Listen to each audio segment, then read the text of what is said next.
آج کی 3 دھماکہ خیز خبریں۔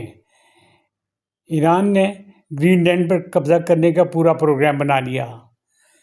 فرانس نے بھی اپنی فوجیں بھیجنے کا پورا پروگرام بنا لیا۔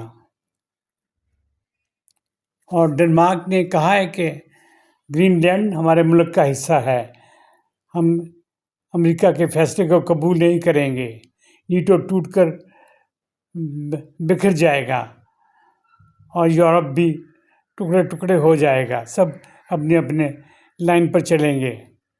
ایران نے اعلان کیا ہے کہ اگر کوئی ہمارے ملک پر حملہ کرے گا تو ہم اپنے ہدف پر پورے نشانے لگائیں گے، ٹیک کر نشانے لگائیں گے، کوئی بھی ملک ہم سے بچ نہیں سکے گا جو ہم پہ جارحیت کرے گا۔